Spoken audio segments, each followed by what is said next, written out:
The day they arrested me, my 5-year-old son pointed at me and told the cops, "It was Daddy.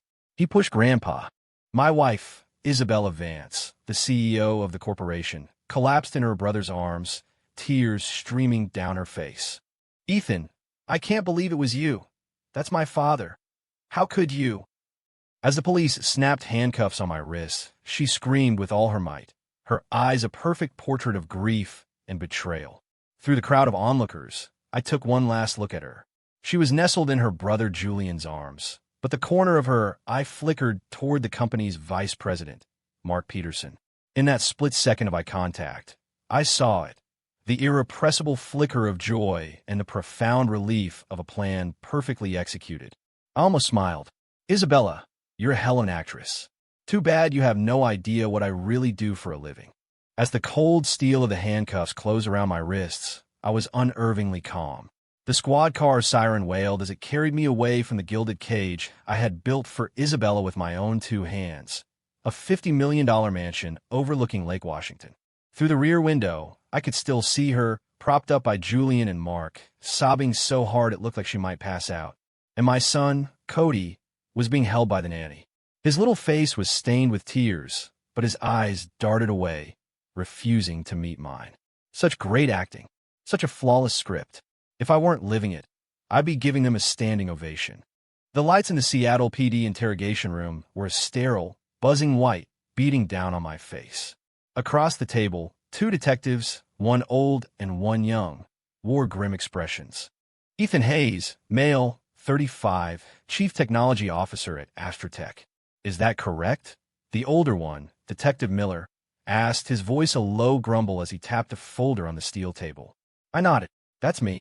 We received a call that at 3:15 this afternoon, on the second-floor terrace of your home, you pushed your father-in-law, Arthur Vance, over the railing. Mr. Vance is currently in the ICU at Harborview. He's in critical condition. Do you admit to this?" "I do not," I said, my voice flat and even. The younger detective, Officer Davis, couldn't help himself. "You don't? Your son saw the whole thing. He's 5 years old. Is a 5-year-old kid going to lie?" I lifted my gaze to meet his. "Officer Davis, a 5-year-old might not lie on his own, but he'll repeat what he's been told to say by an adult he trusts.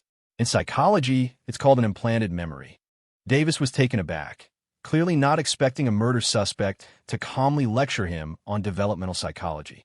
Detective Miller held up a hand to silence him, his sharp eyes never leaving my face.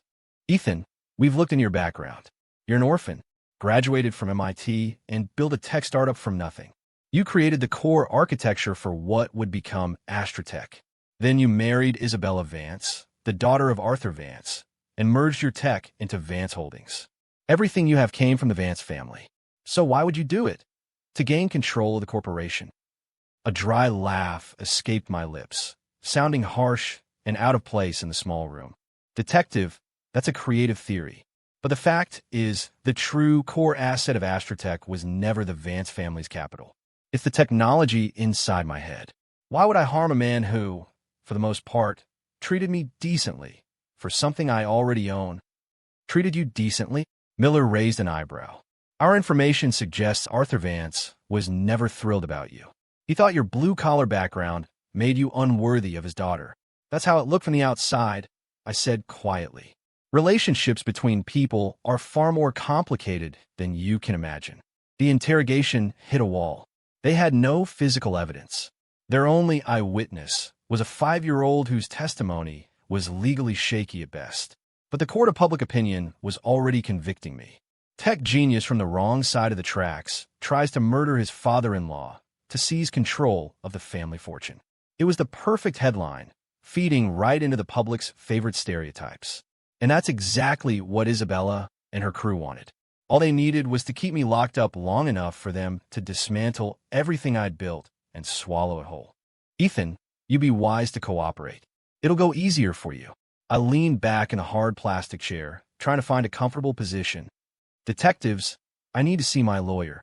Miller stared at me for a long moment before finally nodding. "Fine." I gave him a name. "I want to see Alex Chun." At the name, both Miller's and Davis's expressions shifted. Alex Chun, Seattle's most notorious defense attorney. a shark known for turning unwinnable cases on their heads. His fees were astronomical, and he had a reputation for not taking clients who were actually guilty of the heinous crimes they were accused of. They were probably wondering how a CTO, even a well-paid one, could afford to have Alex Shun on speed dial. They didn't know that Alex was my best friend from college. While I was earning my first million selling lines of code, he was making a name for himself winning impossible lawsuits. We used to joke that one day, he'd rule the courtroom while I ruled the boardroom, and we'd always have each other's backs. But for Isabella, I had spent years hiding my ambition, content to be the man behind the woman. Everyone had forgotten that Ethan Hayes was never a lamb to be led to the slaughter. I spent the next 48 hours in relative peace. I knew that on the outside, Isabella and Mark were celebrating, moving fast to strip me of my power at the company. They thought I was trapped, helpless. On the third day, Alex arrived. He wore a tailored gray suit, and his eyes behind his wire-rimmed glasses were as sharp as ever. "How did you let it get this bad?" he asked, getting straight to the point. "It was a setup," I said, giving him the short version. Alex pushed his glasses up the bridge of his nose. "Isabella, I told you from the beginning that woman was trouble. She was never in love with you, Ethan. She was in love with your brain and the value it could generate for her. That doesn't matter now." I cut him off. "I need you to do a few things for me." "Name them." "First, get me out of here. File for a bail hearing. They have no direct evidence. They can't hold me for long." "Already on it. Arthur Vance is still in the ICU, condition unknown, which makes it tricky, but I can make it happen." "Second," I lowered my voice, "I need you to run a full forensic audit on the Blue Ocean project. Specifically, the overseas investments handled by Mark Peterson. The books will look clean, but I want the best auditors you can find. I want them to dig so deep they hit bedrock." Alex's eyes narrowed. "You think they were embezzling?" "I don't think." "I know," I scoffed. Isabella was always complaining her share of the company wasn't enough. And that idiot Mark, who's good for nothing but kissing ass, somehow made VP in just a few years and started driving a McLaren. There's no way they weren't skimming off the company. "Consider it done." Alex nodded. "What else?" "Third, and this is the most important," I looked him directly in the eye, speaking each word with precision. "I need you to contact someone for me. A private investigator who goes by Silas. Tell him the reckoning protocol is now active. It's time to close the net." Alex froze. He knew who Silas was, the most connected and discreet information broker in the city's underbelly. He just never imagined I had him on my payroll. "Ethan." Alex's expression was one of pure shock. "When did you start?" "A year ago," I said, my voice devoid of emotion. "The first time I smelled cologne in Isabella's car that wasn't mine. It was a niche brand, one that Mark Peterson favored. From that day forward, I knew the ivory tower I had built with love and innovation had a crack in its foundation. I didn't explode with rage or confront her like most men would have. I knew with a woman like Isabella, the moment I showed my hand, she would use the full force of the Vance name to kick me out of my own company, probably with nothing but the clothes on my back.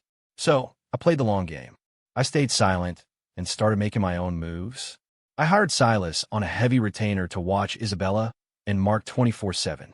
Every secret meeting, every whispered conspiracy, every illicit transfer of funds was recorded and encrypted in a file on Silas's server.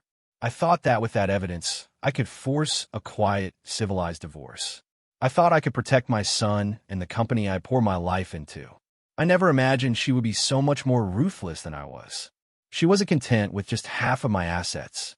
She wanted it all, and she was willing to use her own father's life and her own son's innocence to get it. "Alex," I said, looking at my old friend as a fire I hadn't felt in years ignited in my gut. "This time, I don't just want them exposed. I want them to lose everything. I want to drag them down to hell." A week later, I was released on bail.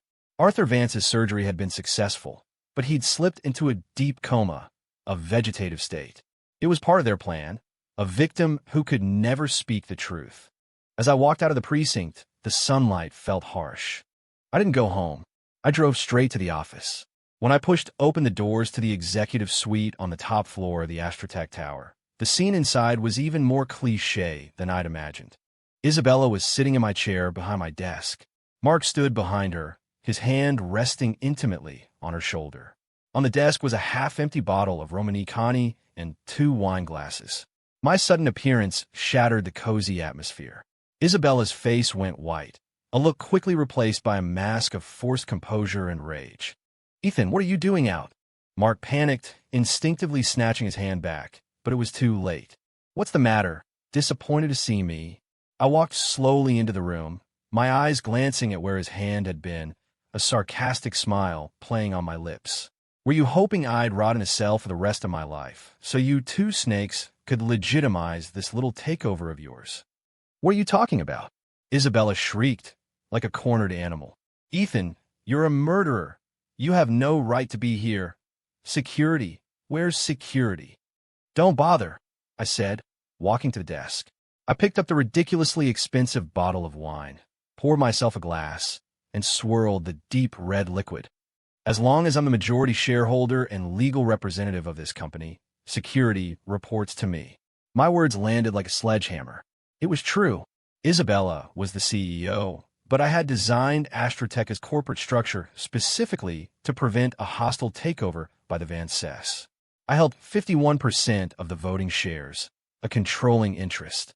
The Vance family held 30%, and the other 19% was public float. Without my consent, no one could touch me.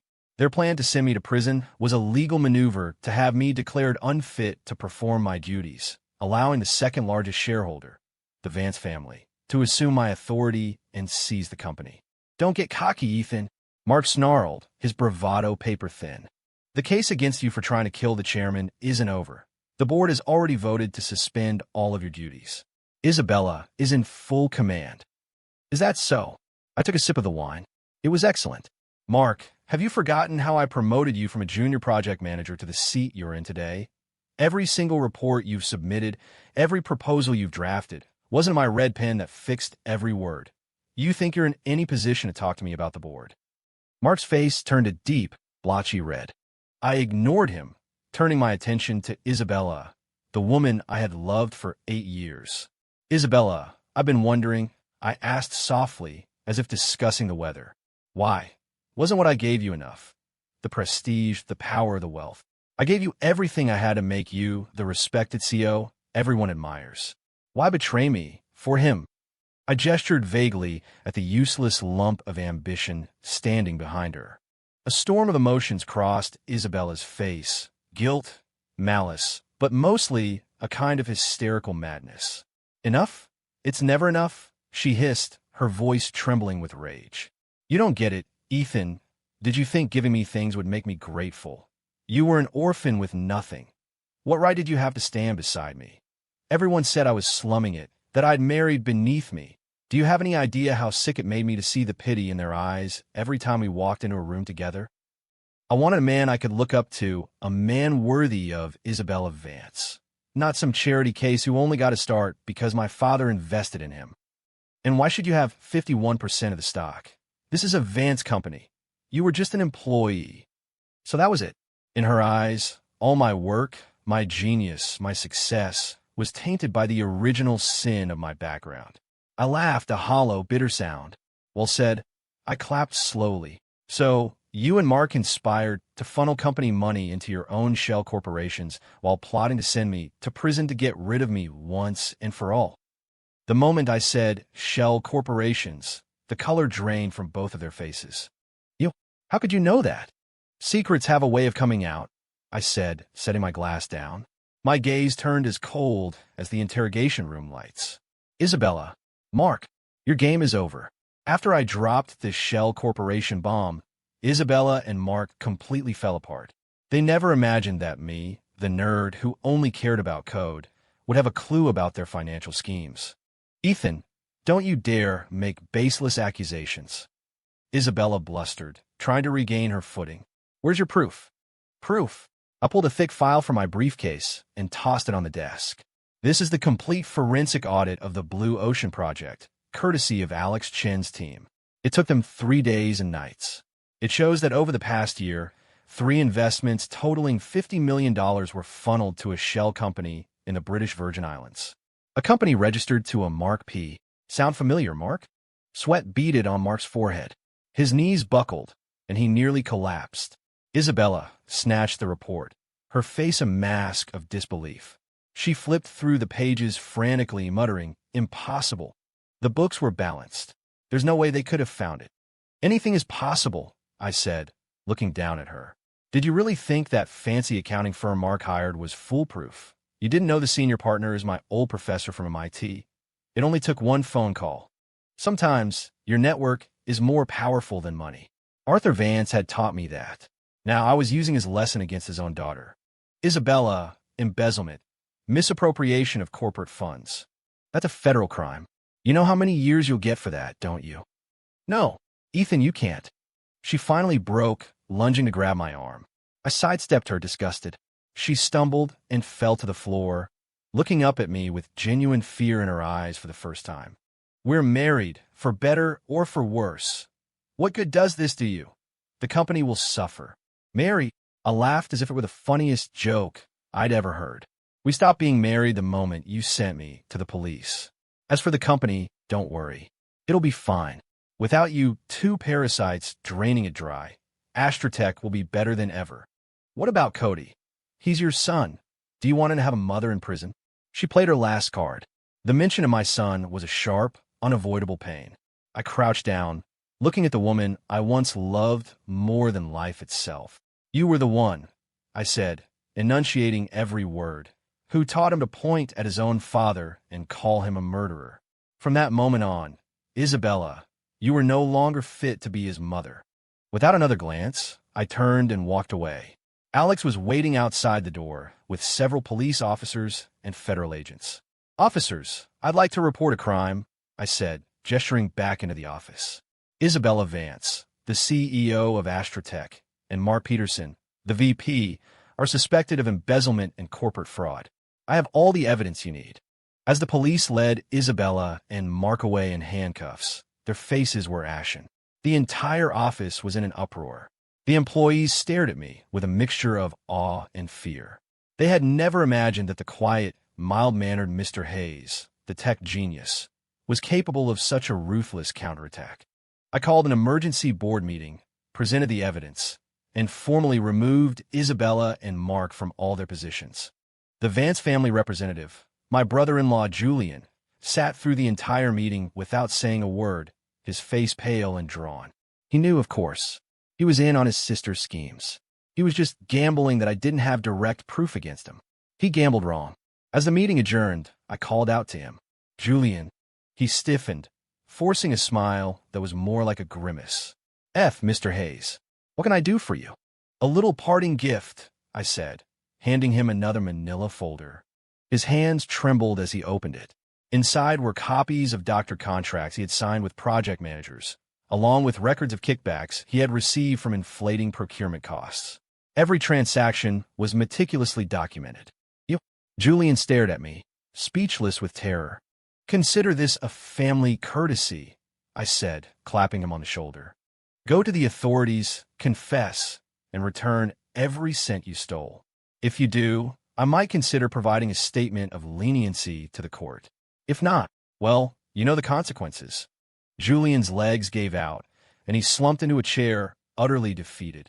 In a single day, the Vance family's influence over Astratech was systematically and completely eradicated.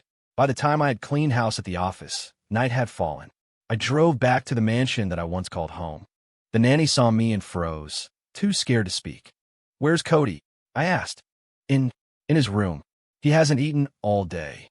I pushed open my son's door. His small frame was curled up on his bed, clutching an Iron Man action figure. He flinched at the sound of the door opening. When he saw it was me, his eyes filled with a mixture of fear and guilt. "Daddy," he whispered. I walked over and sat on the edge of his bed. I didn't yell. I didn't demand an explanation. I just watched him for a moment and then asked softly, "Cody, can you tell Daddy what you really saw that day?"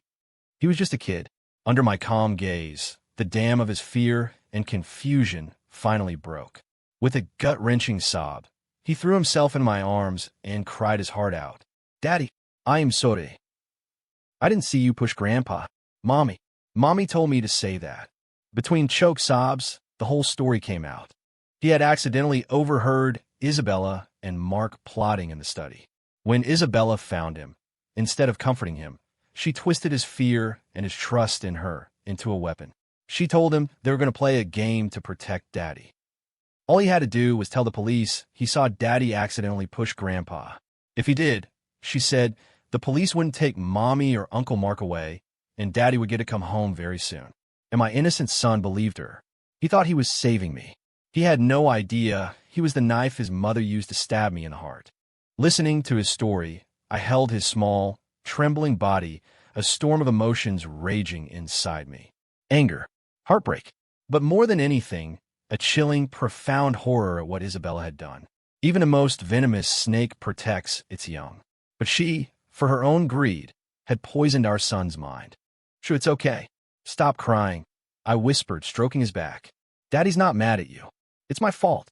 I should have protected you better. I stayed with Cody until he cried himself to sleep in my arms. Looking at his peaceful face, I made a vow. This war wasn't over. Not by a long shot.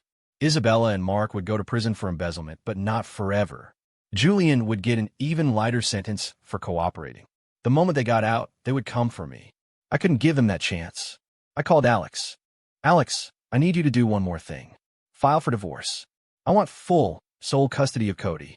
And I want Isabella to walk away with absolutely nothing. I want the court to ensure she never sees our son again. There was a pause on the other end.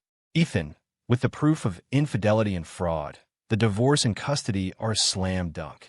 But getting her to leave with nothing, that's almost impossible under state law. Marital assets are marital assets. I know, I said, my voice as cold as ice. That's why I need you to do one more thing. Remember Silas, the investigator I told you to contact. He has something for me. Something I've been saving. What is it? It's the key to her complete and utter ruin. The day before our divorce hearing, Isabella's mother, my mother-in-law, found me. She ambushed me in a lobby of my office building, crying and pleading, stopping just short of getting on her knees.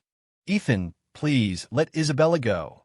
She made a mistake. She was confused. For Cody's sake, for a father who's still lying in a hospital bed. Please, have mercy.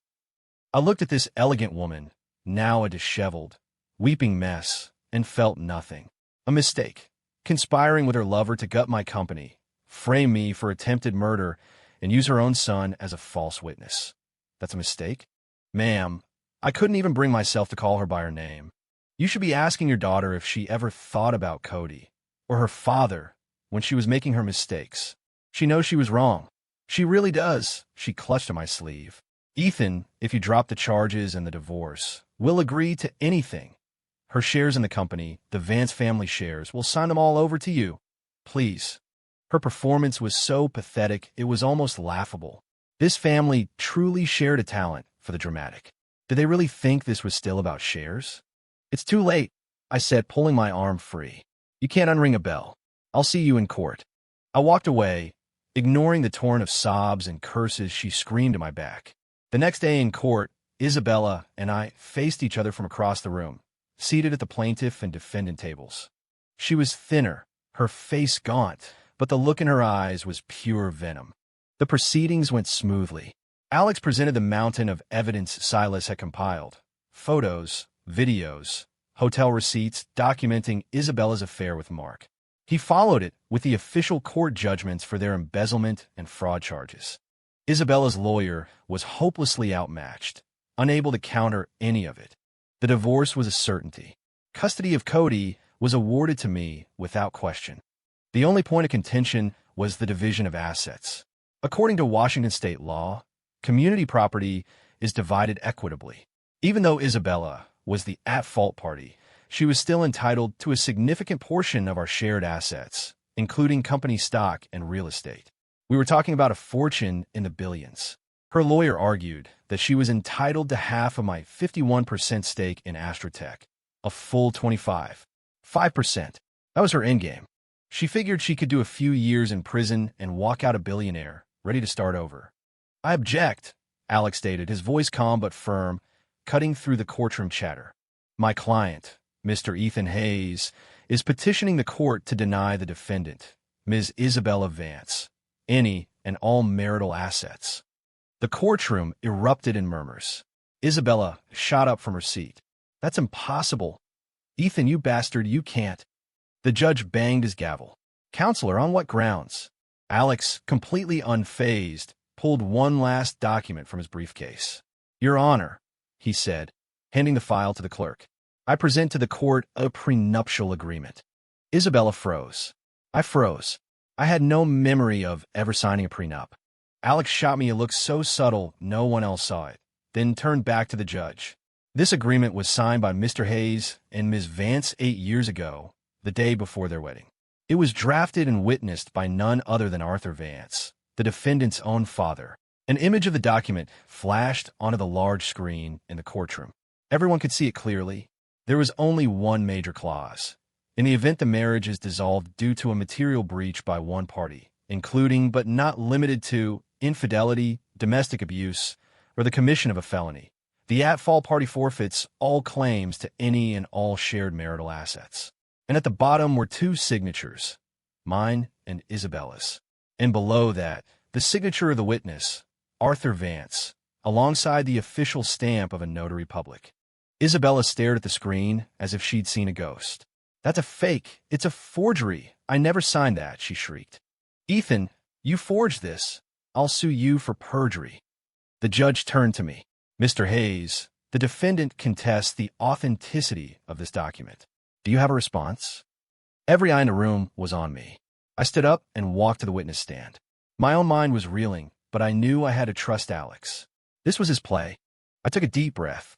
Your Honor, I must admit, I was not aware of this agreement's existence until recently. My words sent another shockwave through the room. A triumphant smirk spread across Isabella's face. However, I continued. Yesterday, an associate of man I deeply respect delivered this document to me.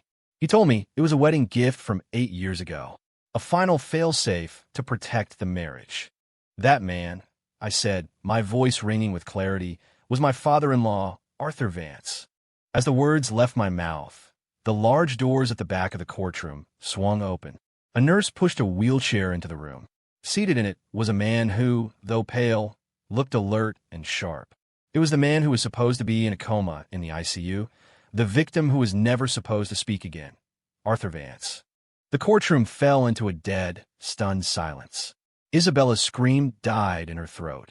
The blood drained from her face, her eyes wide with sheer, unadulterated terror. Dad, she stammered, a choked, inhuman sound. No. It can't be. You're not. You were. Arthur didn't even look at her. His gaze found mine across the crowded room.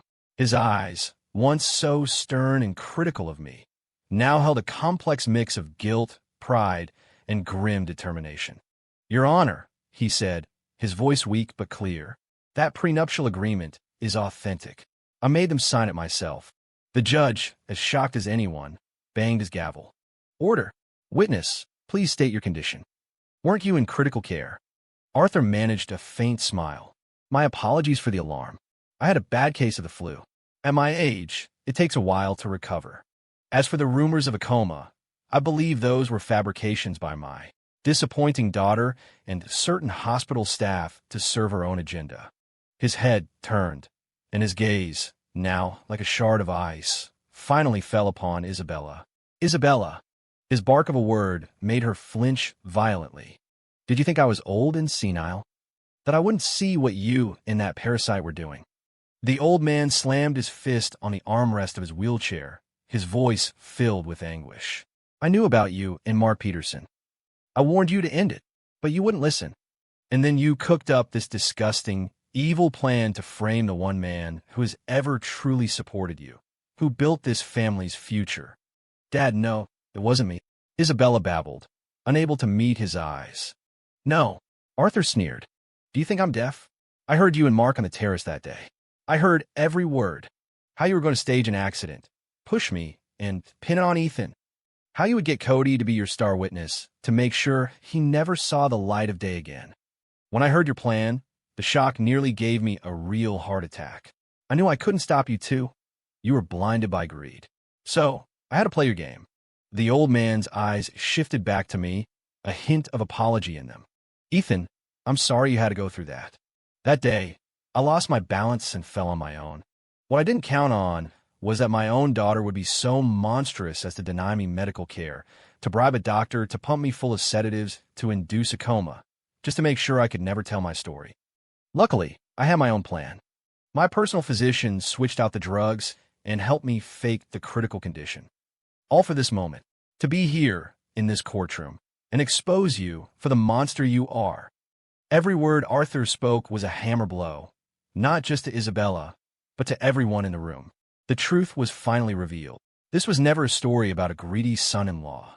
It was the tragedy of a father who had to risk his own life to protect the man he truly considered his family from his own flesh and blood. I stood there, looking at the old man in the wheelchair, a whirlwind of emotions inside me. I always thought Arthur Vance saw me as nothing more than a tool, a cash-generating asset for his family. I never dreamed that when it mattered most, he would choose my side. All my careful planning, all my counter-schemes. He had been 10 steps ahead of me the entire time. His plan was deeper, more absolute. He wasn't just saving me, his grandson, and the future of Astratech. He was here to clean house. Reckoning. Isabella Vance was broken. Her face was a blank, ashen mask, her eyes empty. Impossible. Impossible, she whispered over and over. Every lie she had constructed was torn to shreds in the face of the undeniable truth. Dad, why would you do this to me? I'm your daughter. She wept, a final, desperate plea. You stopped being my daughter the moment you decided to have me killed, Arthur said, closing his eyes, his expression a mixture of exhaustion and profound disappointment. I have lived my life as an honorable man. How I raised a viper like you, I will never know. He opened his eyes and looked at the judge. Your Honor, I formally request that this court refer my daughter, Isabella Vance, the former VP of Astratech, Mark Peterson, and my son, Julian Vance, to the District Attorney's Office for immediate investigation on charges of conspiracy to commit murder, perjury, and felony fraud. Furthermore, I will serve as the primary witness for the prosecution. That was the checkmate. This wasn't just about a divorce or leaving with nothing. Arthur Vance was going to personally send his own children to prison. After that, everything was a formality. The judge ruled immediately. The divorce was granted, and I was awarded full and sole custody of my son, Cody. Based on the validated prenuptial agreement and the overwhelming evidence of Isabella's fault in the dissolution of the marriage, she was stripped of all claims to our shared assets. She would leave with nothing. The moment the judge's gavel fell, court officers moved in and, on the basis of her father's testimony, arrested Isabella once again. As the familiar cold steel of handcuffs closed around her wrists for a second time, she finally snapped. Her eyes, burning with pure hatred, darted from me to her father. Ethan, Arthur Vance, I hope you both rot in hell. I'll see you there if it's the last thing I do. I ignored her curses. I walked over to Arthur Vance and bowed deeply. Thank you, Dad. It was the first time in 8 years I had called him that and truly meant it. The old man looked up at me, his tired eyes glistening. He patted my hand. My boy, the Vance family wronged you. From now on, Cody and the company, they're in your hands. Isabella's fate was worse than anything I could have engineered on my own. With Arthur Vance as the star witness, the prosecution's case was airtight. Conspiracy, attempted murder, perjury, embezzlement, fraud. The list went on. Isabella was sentenced to 20 years in federal prison. Mark got 18. Julian, thanks to his cooperation and returning the stolen funds, got 8. The Vance family was ruined. My mother-in-law suffered a complete breakdown and was moved to a long-term care facility. A once powerful dynasty erased. I moved quickly, purging the last remnants of the old guard from Astratech and consolidating my control. Freed from its parasites, the company soared. Our core technology disrupted the market, and within a year, Astratech's valuation tripled, making us an undisputed titan in the tech industry. I brought Cody home and hired the best child psychologist in the state to help him process the trauma. For a long time, he was quiet, withdrawn. He wouldn't look me in the eye. I never pushed him. I just read to him every night. We spent weekends at the Science Center, hiking Mount Rainier, and sailing on Lake Union. I showed him, day by day, that the world could be a dark place, but his father would always be his rock. About 6 months later, I was tucking him into bed. As I turned to leave, he suddenly wrapped his arms around my waist from behind. "I'm sorry, Daddy," he whispered. I turned and stroked his hair. "You have nothing to be sorry for, kiddo. This was on me." He shook his head, his eyes shining in the dim light. "No, you're the hero. You're like Iron Man, who beat all the bad guys." In that moment, I knew. My son was back. I started taking Cody with me to visit Arthur. His health was failing, but his spirits were high. Seeing his grandson always brought a smile to his face. He signed over the last of the Vance family assets into a trust fund for Cody, with me as the trustee. He passed away on a sunny afternoon. He held my hand and said, "Ethan, don't hate Isabella. No, on second thought, hate her. Just don't let your son meet anyone like us Vance says in his next life. And be good to him." I nodded and gave him my solemn promise. I arranged a dignified funeral for him. What I never told anyone was that I knew about Arthur's plan all along. The day after my arrest, Alex had brought me a handwritten letter from him. In it, Arthur had laid out his entire strategy, including the existence of the prenup I'd long forgotten. We really had signed it 8 years ago. I'd been so madly in love that I would have signed anything Isabella put in front of me without reading it. She, in her arrogance, had clearly forgotten it ever existed. But Arthur, like a master chess player, had quietly set his most powerful piece on the board, waiting for the right moment to reveal it. From opposite sides of a prison wall, a father-in-law and son-in-law had executed the perfect checkmate. Months later, when the dust had finally settled, Alex and I met for a drink. "So how does it feel?" he asked, swirling the bourbon in his glass. "Vengeance is sweet, but does it leave you feeling a little empty?" I took a sip of my own whiskey, the burn of familiar comfort. I smiled and shook my head. "No, I don't feel empty at all." I looked out the window of the high-rise bar, at the million lights of the city spread out below like a galaxy. My son was waiting for me at home. My company was thriving. My future was a vast, open frontier. As for the people who betrayed and tried to destroy me, they were exactly where they deserved to be, with nothing but the rest of their lives to contemplate their choices. This was the best possible ending. This wasn't emptiness. It was a new beginning. Those who betray you deserve to pay the highest price. And I, with everything they try to take from me, would live better than ever before. That was enough. That was everything.